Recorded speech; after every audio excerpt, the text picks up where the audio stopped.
Greetings and salutations. I'm Gil. And I'm Gil, and this is Strategic Prepper. All right, welcome back. Welcome back. We are so glad you guys joined us. So Gil and Gil here again. And so this is part of a new series that we're going to be working on, and that's philosophical questions. What we want to do is to look into the nuts and bolts, the why aspect, and how to make things work. We want to look a little deeper than we have on some of the other videos, and we're going to break these down. Today's video, we're going to focus on Physical fitness. Physical fitness. There's been a lot of discussions about physical fitness, and I mean, you can look at us. We have different levels of physical fitness. I mean, I've got that healthy vigor, and no, that's wrong. Okay, I got the gills mixed up. But anyway, we want to talk about physical fitness. First of all, why is it important? You got to be able to do the things, as Bear Independent would say, right? You got to do the things. So Do them, yes. Yeah, if you've got 20 years worth of food, but you can't walk up a flight of stairs without having a heart attack, that's going to be a problem. So or even along those lines. So you've got 500 5-gallon pails of food all stored, but you can't lift a 5-gallon pail. it's a problem. That's a problem. Right? Yeah. Your plan is to carry a bucket of water that's 40 pounds, but you can't carry 40 pounds. Or you got a bite-out bag and it's got all the cool stuff and it's 50 pounds, 60 pounds. and you can't carry that much weight. That's a problem. Yeah. So. Yeah, mine's 42. I weighed it, and yes, I do walk with it. Yeah. Not as much as Bear Independent. I mean, that guy walks like he's. He does all day, probably every other day. I think he does more than that, actually. I mean, he's just amazing. But You're even amazing. But I have walked and do walk and can walk. But I do need to lighten that thing. Because even with our video, I think someone commented on the size. I don't know if they're talking about your or my bag. There was a big bag, but first it's perspective. Okay, so yeah, in the Marine Corps, I was carrying a lot more weight than I don't even know what mine is. Let's say it's 35, 40 pounds, something like that. 80, 90, 100 pounds was not unusual. So to me, a 40-pound pack is not that big of a deal. I am trying to get it lighter because there's no point in carrying unnecessary weight, just as a side note. But I hike with it. I did 20-mile hike with it. Yep. I can and do hike with it. So anyway, that's a whole other tangent there. Yeah, exactly. But it's not a nut. It actually is the tangent. Well, yeah, you got to be. If I can physically do it, then it's fine for me. Some guys cannot. Okay. But why were we doing that? Well, we wanted to test our capabilities, just to make sure we could do that. Because our plan. I mean, how far away were you working? Well, even so, I work 30, 35 miles away from home, and I drive a few hundred miles. And when I was working at my last place, it was an hour on the road every day. And so we built the bags to basically facilitate us getting home, and then practice and make sure that we could actually use the bags, not just walking with them, but we'd stop in out in the middle and just set up camp. And that's I remember that. Was it Chico State Park? Yeah. Going in there, that's when I decided, you know what, I'm done with tents. Tarp, I'll just set me up a tarp, it's so much easier. Oh, yeah. Talking about weight, we had that discussion when we were planning our bags. So much easier. Did the tent, and I said, the tent's too much weight. But yeah, and same thing with the Tomahawk. Like, that's too much weight, I carried the Tomahawk, that's the last time I ever carried the Tomahawk, 20 miles, you know what? Because I do the tarp thing too. And reality is, so real quick about that, if I don't want to set up a tarp or I can't, and I got the 550, if I really have to, I can find a tree, because we're here, there's trees everywhere, set up my sleeping bag, and I can wrap myself in the, in the base of the tarp, it's a camouflage tarp, and I can sleep sitting against the tree, and I got rain gear and all that, so if I had to, I could do that. But I can make a shelter too, Yeah, and I can cut wood without my Tomahawk. As much as I love the Tomahawk, it's an awesome tool. But not for hiking 20 miles. No. So, but yeah, you practice and you learn. But physical fitness, you need to be in that condition So I see a number of these videos from guys who are, they're, from my perspective, they're young guys in great shape. I'm neither young nor in great shape. But they're talking about how you need to have this super level of physical fitness, and that's fine to have that level of capability. But what I would say is, like you said earlier, when it comes to physical fitness, each of us has to assess our plan. First, you should have a plan. And if you don't, start with a good risk assessment of what your risks are and how you're going to mitigate them. There's a video link on how to do that right here. So we've got a pretty good system to help with a step-by-step process. Our big thing is we want people to develop skills, we want people to develop capabilities without being burdened, right? And there's a continuous improvement should be our middle name. But anyway, with that being said, find out what your plan is. What is your goal? What capabilities do you need? And then can you meet those capabilities? So does your physical condition, is it sufficient to do what you need to do? But what if it's not? What are your options? Well, so if it's not, There's really two big options. yeah. So first, I'd say figure out where you need to be, but start with baby steps, right? So I lost 50, 60 pounds. Yeah. So I was heavy when I got in the Marine Corps, light when I got out, and then I gained weight again. Yeah. So I'm like 5'10" and a half, and I got up to 210 pounds. Right now I'm walking around at 168 on purpose. I was actually lower than that, like 162. But right now I'm at about 168. Yes, but I started doing small changes, right? So small dietary changes, short workouts every day. So being able to work out 15 minutes a day, for example, consistently, or let's say 3 times a week, 4 times a week, consistently, is better than trying to do an hour, because that's the workout I should be doing, and then you end up doing it once or twice a week, and then you quit, right? So I did that small, and then those changes became normal, right? So instead of drinking soda every day, or 3 times a day, I didn't do 3 times, but let's say it was 3 times a day, maybe I reduce that down to once a day, and then I get used to that. Maybe it's once every other day, and then eventually you say, hey, I only drink soda on weekends, and then eventually you just kind of stop. Eventually you just don't want it anymore. Yeah, same thing with junk food. You don't have to quit cold turkey, right? Small changes. So now, I tell you, I used to love root beer, favorite soda. The king of root beer. I can't drink a full can of root beer. I'll drink half and I just throw it away. I'm just used to it now, you know? I still drink sweet. I can drink sweet tea though. I'll bet you it's about the same amount of sugar. But I don't. It's rare. I don't eat junk food that much. I'm aware of how many calories I'm taking in and all that. Yeah, but our physical fitness goals are different. Oh, completely different. So and my routines goal, are different. my goals, I'm setting up a homestead. Yep. My bug in location will be my bug out location, and all that. And yes, I know that you should always have a bug out location as a fallback. Yeah, that's the realtor letting him know there's probably yet another offer on the if you heard the vibrating phone. I'm trying to put this somewhere. Just right there. Vibrate. That's all right. All right. Hey, these are our friends here. Over 200 of you now subscribe. We really appreciate that. Stop messing with it. All right. So, but on the physical fitness, my plan, build a homestead. I'm not working at the job where I have to go where I have to drive for an hour. So, I actually followed your lead after we did that video in the spring when we had the conference at Puskos Lake. Oh yeah.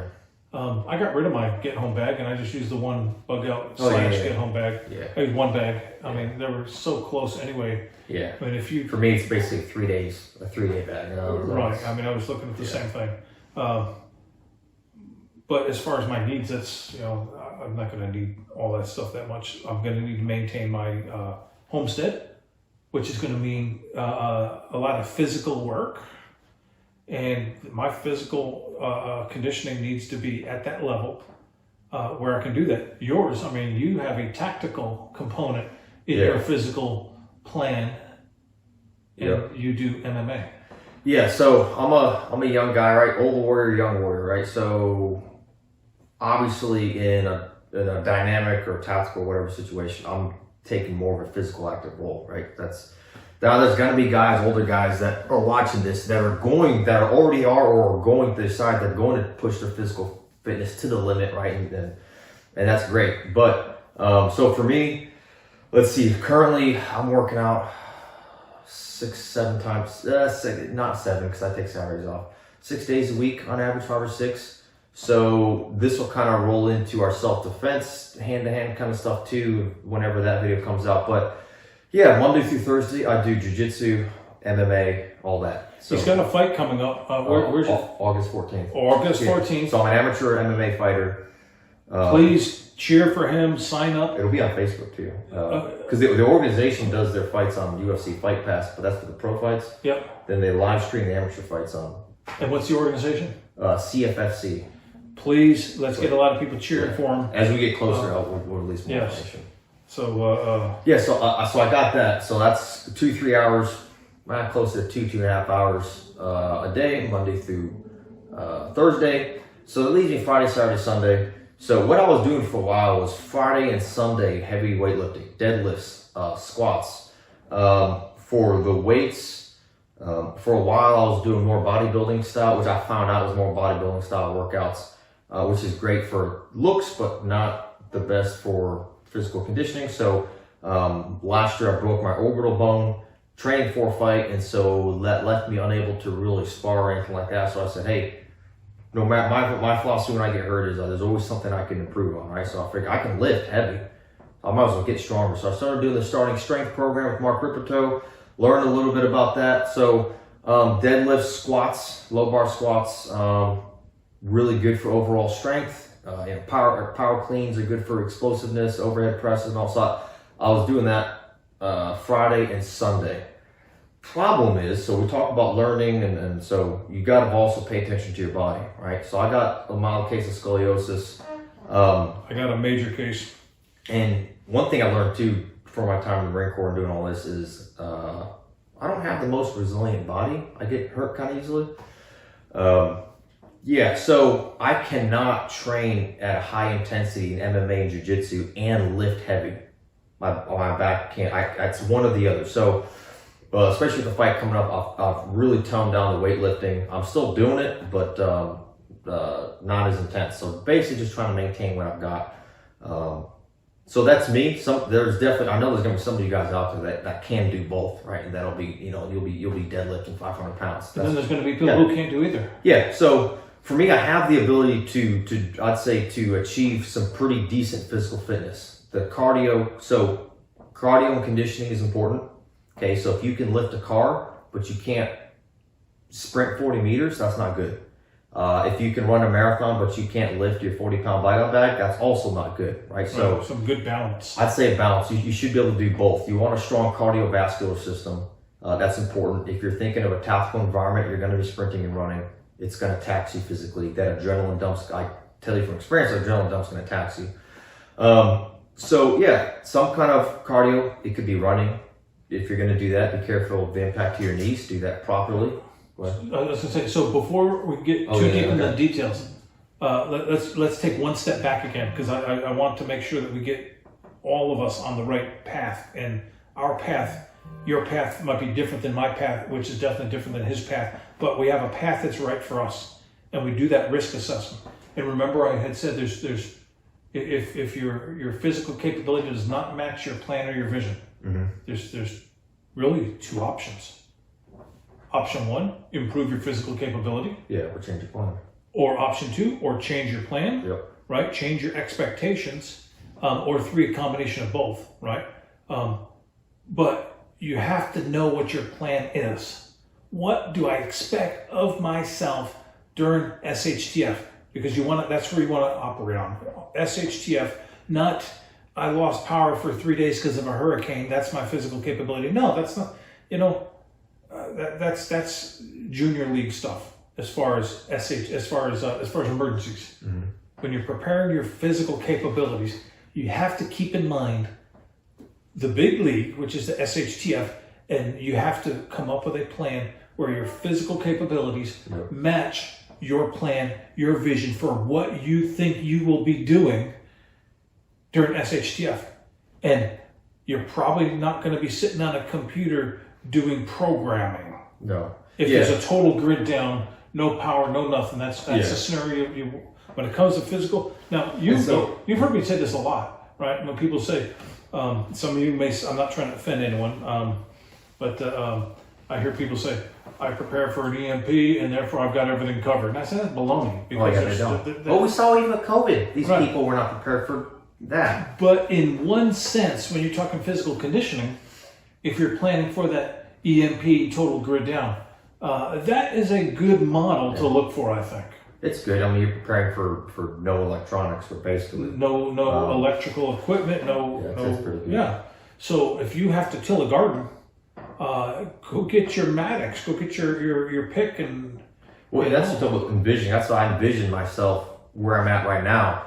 Yeah, if it went in that direction, I'd be the guy either doing the physical labor in the garden, or if it's a tactical situation, right, with my armor, with gun and all that, and pulling something, doing that, just whatever the physical situation is. Yeah, I'm going to be involved in that. So I need to be able to perform at the highest level that I can. And also the part of it too is I have a window, right? I'm not getting any younger. So as I get older, my max capability is going to go down. So part of me just wants to see, well, what can I achieve when I'm young? So that's nothing. All right. So you were coming up with a good generalized plan on getting better. Yep. I really want to ask you, because you hang out at the gym a lot more than I do, and which anybody hangs out at the gym a lot more than I do. Okay. Let's first talk towards that guy. Let's say the guy's 60 years old, 65 years old, not in shape, never been athletic. The mom who's been out there, other than managing the kids or whatever, she's just not really a good athletic, strong athletic person. That type of non-athletic person. How do we start? So that's Balto. that would be Balto. That would be Balto. Balto thinks that we should start by petting him. I agree, because you know what? It helps to put us in a good attitude. But anyway. Yeah, so first, definitely small steps, right? So your dietary changes, just make small changes. Same thing with workout, right? So don't jump into like hour-long workouts, 15 minutes. But a couple things, as far as the cardio and whatnot, you probably start with walks. When you're able to start with some jogging, maybe it's bicycle, maybe you've got a Zumba class, maybe you like to swim or you're interested in swimming, something gives you moving. Another thing I would look into, and this is, I'm still relatively new to this, so I'd refer you to the starting strength videos, because that's, he started out with powerlifting, which scares a lot of people, but in his program, he puts a lot of elderly people in there and people who are out of shape, and he starts them out pretty easy, and so he's able to scale that to pretty much everybody is what he says. So I would at least check that out and take a look, because a lot of these, again, the squats and deadlifts, you hear that and it's scary because a lot of people envision big, powerlifters getting hurt and whatnot, but you really don't have to do it like that. But those are good for overall, they work your whole body, right? So overall strength, which is also going to increase your quality of life. So I would look into some kind of program like that, regardless of which direction you go.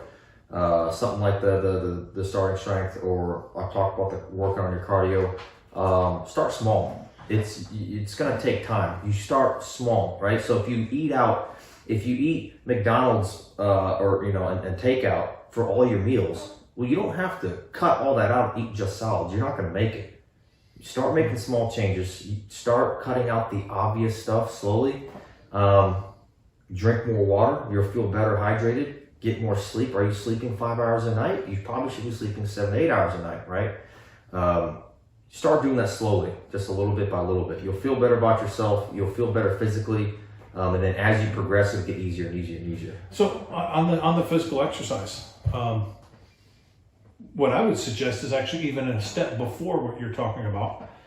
If you're not in the condition, if you're not a walker, you just can't, you don't walk, it's rough for you. I would say just start easy, start short. Walk down to the end of the street and back. Okay, if you can do that. Initially, especially the first couple of weeks, I would say don't walk at a point that's exhausting you. Yeah, don't do that. Because your body's not used to walking. You will feel, if you have never walked and then you just go walk to the end of the street, and that's brutally long for you, maybe you don't feel the pain, the strain that day, but I can tell you, when you haven't been working out and then you start, you will feel it the next day or the day after. Start small. Just like I said, walk to the end of the block, and then just do that for a week or 2 weeks, and then just add a little bit. At some point, you're gonna feel that your body is adapting enough where you could go out to where you just begin to get tired, and then walk out. So I've been walking, other than during this heat wave here, I've been walking up to around 5 miles in the area. And I take this path that basically the way this path is set up, the only way to really get back is to finish. So, there's no turning around, because turning around ends up being farther. So especially once you hit the halfway, it's kind of a loop. Actually, I go up and down the streets, and I hit all the streets in the neighborhood. But just a regular walkthrough. But I didn't. You just start at the end of the block. Yeah, start small. Start small. Consistency. And success. Early success is important. Your body, if you want your body to start to do things that it hasn't done before, give it a chance to have success. Start small, walk down to the end, and walk back. And in the running, you'd mentioned the running. That's not going to be for some people. Some people's hips and knees are shot, and you're going to do more damage than good. You got to be young. I'm not young. You got to be careful, even if you are young. Talk to your doctor. Yeah, with any physical plan. Our lawyers just phoned in and texted us and said, check with your doctor for the physical plan. Before you do anything. Thanks. Our lawyers just told us to say that. But yes, even like with the running, there is a right and a wrong way to run, and if you do it, even if you do it the right way, you could cause problems. So, But in the general sense, I agree with all these other guys out there that talk about physical fitness. It's important. Oh, for sure. It is important. I think my deviation would be in the fine details. I think that there's less of a one size fits all, and I think as a bare minimum,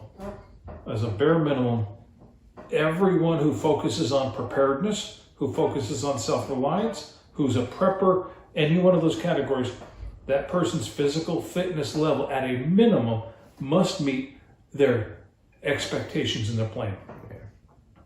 Obviously, better physical condition is better because it gives you more options. But you at least have to be able to complete your plan. If you have to walk 40 miles because that's part of your plan, you better be able to walk 40 miles with your gear. We talk in other videos about using the gear, but that's not the purpose of this video. But at least better be able to walk. If you're gonna, Samson's coughing here. Is that Samson? Yeah.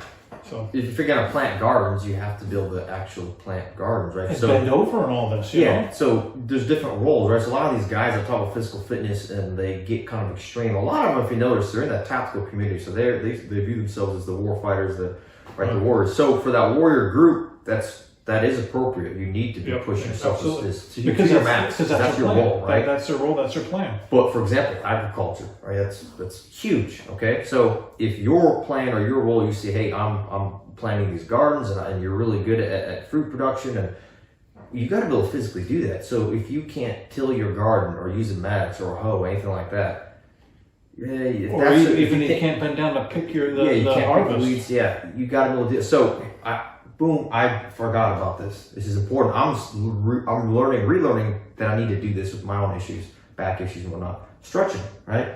Yes. Stretch. Find a good stretching routine. Tight hips, tight legs will affect your back. I'm having back issues right now again, and that's part of it too. But especially if you're gonna be doing stuff like that, garden work, any kind of manual labor, you should be stretching. Stretch now, stretch often. Learning a good stretching routine, you'll feel better. It'll help you in your physical fitness. That's especially people like us that have those issues, like the scoliosis. And you said yours is mild. If I was a young man now, I guarantee you they never would let me in the Marine Corps. It's way beyond that. In fact, they would just operate and put surgery. They would put bars in my back. There's no questions asked. Mine's so far beyond that. But when I was young, fortunately, they were still learning. In fact, you guys ever seen a Milwaukee back brace? Mr. Guinea Pig right here. Yes, they developed a lot of that on me. Thank you. Anyone you guys ever have to use one, you're welcome. It was extremely painful, but I survived. But the back, you know what? I'm 50-something years old. And I'll tell you what. I mean, there's one thing. There's a back injury from lifting, right? Oh, I lift too much. But there's a back injury. My two curves are in my upper third of the body. I can tell you that it's a very distinct difference between my back hurting because I'm lifting too much, or my back hurting because something's happening with my scoliosis. Very different. I mean, I can tell the difference easily. Oh, that's my scoliosis. I mean, sometimes it's actually debilitating. I'm just out of it for a day or two. There's nothing I can do about it. Well, hey, this was like a month ago. I had to stop rolling grappling for like a week because I would get in position and base my upper body twist. I'd lose strength in my upper arms. The pain was, so I ended up going to see a doctor just to make sure I wasn't having any nerve issues. And he basically said it was the muscles, muscle tightness, and just issues with the muscles, basically. But but you got to understand your limitations.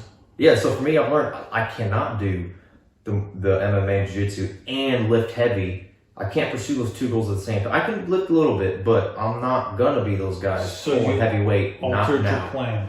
You altered your plan. So for now, to accommodate your physical. Yeah. So for now, what's more important is building the skill set of combat to me. So yeah. So so you guys get a little peek at what's going inside my head. It doesn't matter if I can deadlift 450, 500, or whatever. If I don't possess the skill set to fight, to me, developing that's more important. That's just me, right? So obviously I want to maintain some level of strength. I don't want to be a pool noodle, okay? But developing the skill set, especially when I'm young enough to fight and I'm in a place in my life when I can dedicate the time to actually fight, someday I won't be able to do that. So when that's gone, someday I might start chasing numbers lifting, but just not right now. Yeah. So we actually covered a lot on the basic philosophy of where physical fitness fits in readiness, in preparedness. And it's individual. You can't have a one size fits all. But in a nutshell, you got to know what your plan is. Yeah. And make sure that your plan and your physical capabilities match up. And it's not even that, because I'm thinking about different comments I've seen over the years. If you're don't have enough money, or let's say you're a college student, I don't have anywhere to train. I mean, it's something as simple as, let's say you are a young guy that doesn't have access to any of that stuff. Having the facility, go put on some tennis shoes, right? Go for a run, do some wind sprints, push-ups, pull-ups, dips. My gosh, air squats. At a minimum you could do that, right? Exactly. There's always something you can do. Well, that actually will do your body wonders. Oh yeah. You start doing all that and push-ups and sit-ups and all that. Yeah. So you guys have heard from us. We would love to hear from you guys. What do you think about this? What have we missed? We've had some good dialogue on some other topics. We hope to get some dialogue going on this and the other philosophy questions coming up. So please leave your comments. And if you like this, let us know if you like the series. If there's a specific philosophical type question that you'd like us to deal with next, we've got 5 or 6 more, I think, in the works, something like that. But if there's a philosophical area you'd like us to delve into, let us know in the comments. We do appreciate every one of those comments, and give us a thumbs up and click the subscribe. That really does help us with the algorithm. Also, we have a Patreon site where we can do a deeper dive on a number of things. There's certain things that are just not suitable for this forum. So join us on our Patreon site, And we also have a website that we've just really started, strategic-prepper.com. Yeah, we'll put that in we'll put the link in the comment or the description. Check the description for both of those. But as far as the like and the subscribe, that really does help the algorithm, which helps us to reach more people. Okay, so we do appreciate your support. We do appreciate you guys spending the time with us. And well, with the website, it's got at the bottom, if you scroll down to the bottom, there's a section that puts your email. So we have, what was it, the first couple of videos, we had made available a PDF. We have 2 PDFs. Yeah. We have risk assessment for preppers. Basically, it's a guide on building your own risk assessment. It's a companion to our first 3 videos that we did, the risk assessment, and then the part 1 and part 2 of 6 steps for prepping, or the 6 levels of prepping, 5 steps. So it's a companion document. It's a PDF. Also, we have the hurricane checklist, and the storms are brewing. So go to that website and put in your email, and we will be glad to send you either one or both. Let us know what you want. We'll send them to you for free. So thanks, and stay safe and stay prepared. all right.